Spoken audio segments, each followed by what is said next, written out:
Now, before I continue on to a left-aligned design for a letterhead or playing around with typography, I want to make a special little tutorial about selecting the correct font for address information in a letterhead.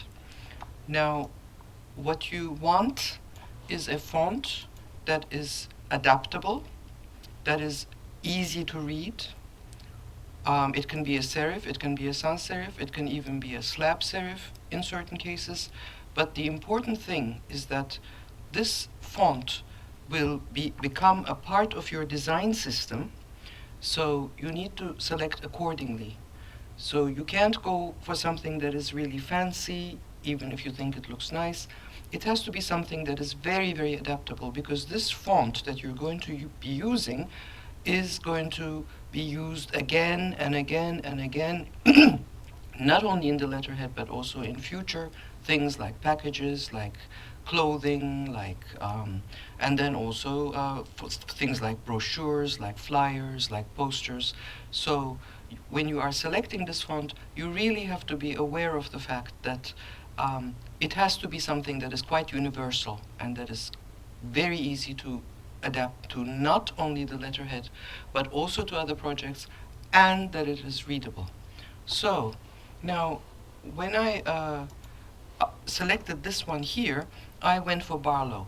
And Barlow is a very adaptable font. It's a regular grotesque sans serif, so that was okay. Now, I could also have selected a serif for, let's say, for example, Cormorant.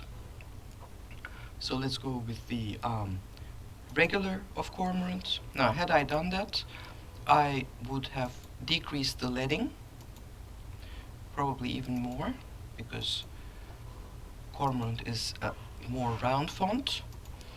And this would have worked as well, because we have the script for logo type here. So a script will work nicely with a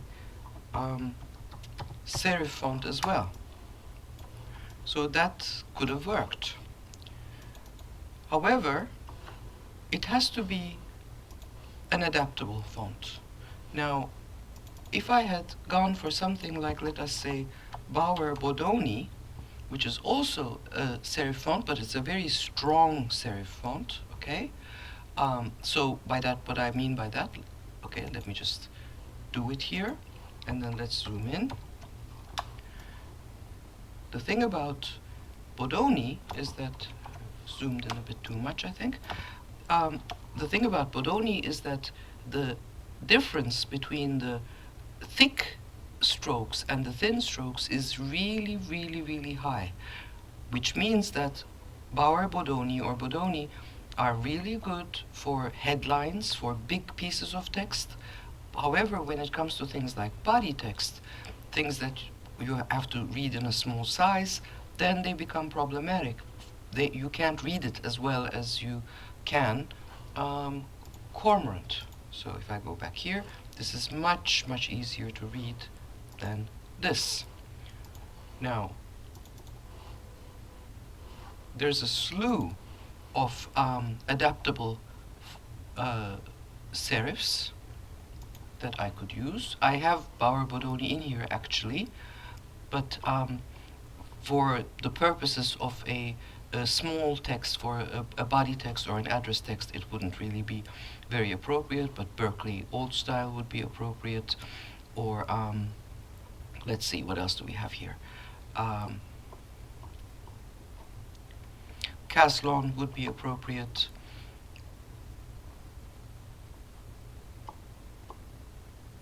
So we have all the cormorants here. Trirong could be appropriate. Tavirai might be appropriate. Well, let's actually try it. Do we have Tavirai enabled? No, we don't. Now we do.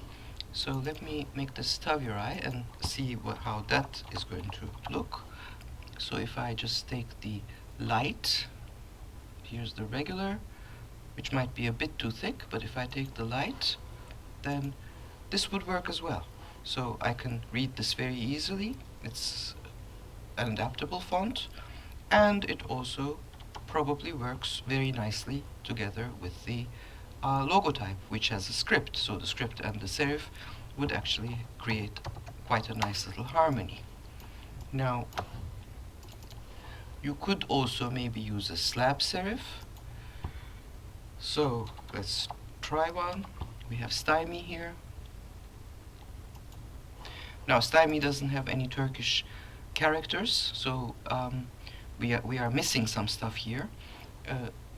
But I would need to go and look for a slab serif that actually has Turkish characters, and I'm not going to spend time with that. But as a matter of principle, this is also quite legible, and it is also adaptable, and it could also be used as body text. However, since it doesn't have any Turkish characters, here in this country it would be a problem unless you find a version that does have Turkish characters.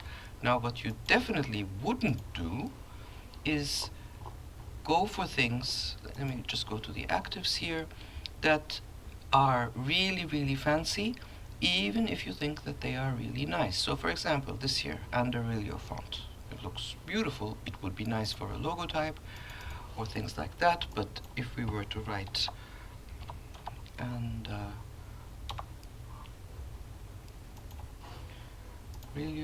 see, we have a huge big problem, obviously. Now let me see something else that would be nice that you might use for a logotype or for a big headline or something like that, but that absolutely wouldn't work for an address. We have something here called Borgen. Let me try that to show you that this probably wouldn't work either.